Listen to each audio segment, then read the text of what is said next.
Hello, Dustbunny here. Today I just wanted to go over what my VR setup is so I can dance comfortably in VR, and hopefully this information helps you as well. So to start out, I have the Valve Index headset with the index controllers. That's how I'm able to move my fingers. I have two base stations. I think I have the old Vive base stations of 1.0s in each corner of my room. And I also have a cable management system. I use that so that I can turn in VR and not have any problems with a cable draped over me or anything like that. So yeah, the pulley system is really nice if you want to keep your cable organized while you're in VR. To hold up my base stations, I'm using painter's scaffolding. So it's like a big pole that you can put from the ceiling to the floor, and we zip tied my base stations to that.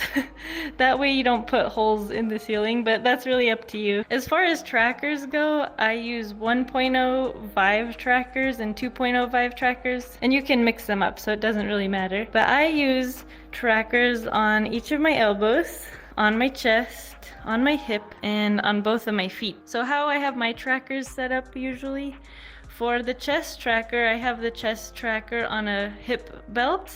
And then for the hip, I have a hip belt, and I have the tracker on the front right side of my hip. That's just a personal preference. I find that having it here is nice for dancing because I can do this without hitting the belt or hitting the tracker.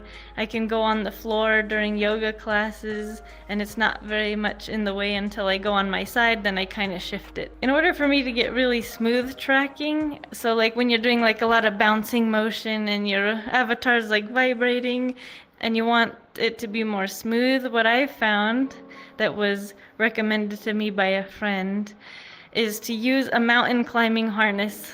It's a little bit overkill, but what we do is I zip tie the tracker to the mountain climbing harness, and the mountain climbing harness has thigh straps, so when you tighten them, it really brings everything down, so when you jump it's like pretty stable. So I use that when I want to have like really precise movement, but if I want to be more comfortable, then I'll just go with this hip tracker belt. When it comes to the feet, I use something different. I don't usually go with the ankle straps. For me, I use yoga socks with straps that are on the top, and I actually tuck the tracker underneath the strap of my yoga sock. And the yoga socks also have like rubber buttons on the bottom, so you don't slip and slide everywhere, so that's kind of nice. And then I can also wear my Converse sneakers because I love Converse, and then I just tuck the tracker in the shoelaces, which I'll show pictures somewhere over here. When it comes to wearing your feet trackers, there's two options. You can wear them on the top of your foot or on the ankle. I always wear mine on the top of the foot, but when you have an avatar like this where their feet is permanently in a pointed position, if you point your toe in real life, you'll see that it kind of breaks the ankle.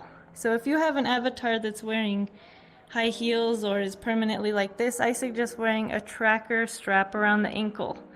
If you're flat-footed, then I would wear it on the top of the foot. So in my play space, I don't have very much room, but I did find a 4x6 yoga mat, which just kind of helps protect my feet from the hard floor, and also maybe it adds some dampening for my neighbors below me.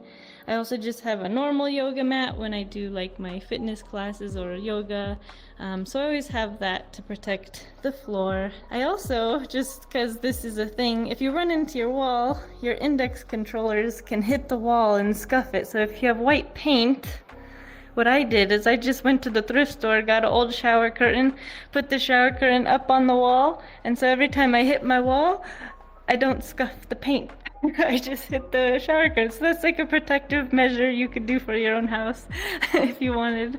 If you have hardwood floors, it's nice to have these yoga socks like I recommended, because it kind of adds some grip, but also adds some slip. If you're wearing tennis shoes, you'll kind of have some friction there on the hardwood floor. If you're on carpet, sometimes it's hard to do moves on carpet. So what I recommend are dance socks, which you can save 10% on using code DustBunny10 at checkout at the Happy Dancing Company. But anyways, these dance socks help you turn better on hardwood floors or carpet, so it creates like a nice slippery motion for you to do turns. So what you do is you can simply put it over the shoe, put it over your sock. It's like a nice little soft fabric material that helps you slide better, so there's no friction, and then you won't hurt yourself because you're preventing the injury from being able to slide better rather than catching a friction and hurt yourself. So yes, hardwood floor, carpet, there's all kinds of solutions for that.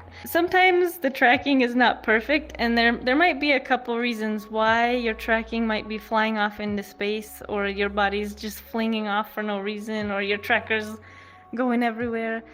Reflective surfaces has been a problem for a lot of people. If you have a mirror or a picture frame that has reflective glass, or a window is open, or your water bottle is close to your dongles, anything reflective you'll probably want to clear or cover up.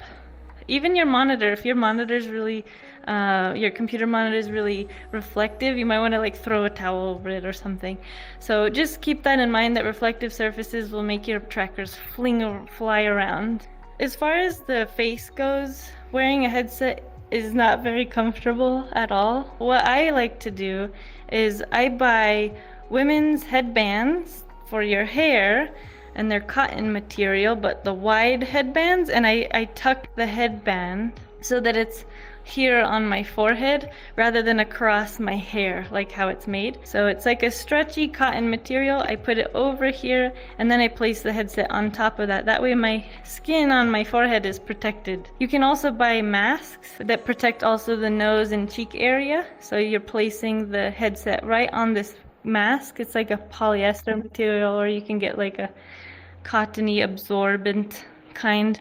I've just found that those are annoying. Like, I'm always trying to adjust my cheek area, so I got rid of that, and now I just use the extra wide women's headbands for your hair, but over the forehead. It also absorbs sweat, and I can wash them in the washing machine, so I highly recommend that.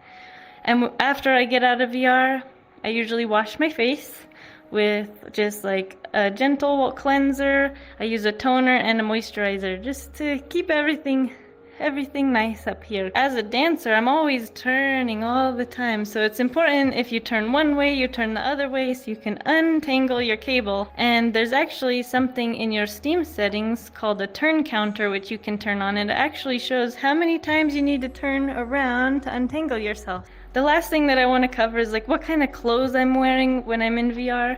I like to wear skin tight clothes like leggings or biker shorts, preferably cotton material so that the hip tracker belt doesn't slip and slide around on this silky material.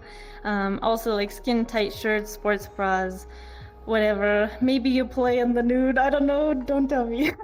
But just keep everything nice and skin tight so that the trackers won't be blocked by extra clothing, and it's nice and nice for air so you don't get too hot. Okay, that's all I'll have to cover for today. I hope that you find this information useful. I hope that it helps you feel more comfortable in VR. If you have any questions or comments, feel free to comment below, but you can also join our community's Discord at discord.gg/VRDance. And if you want to take classes with me here in VRChat, we offer dance classes, fitness classes, art classes, you name it. Come try out your full body at the VR Dance Academy. Check out our website at www.vrdance.org. Thank you for watching, and I hope I helped you a little bit. Have fun. Goodbye.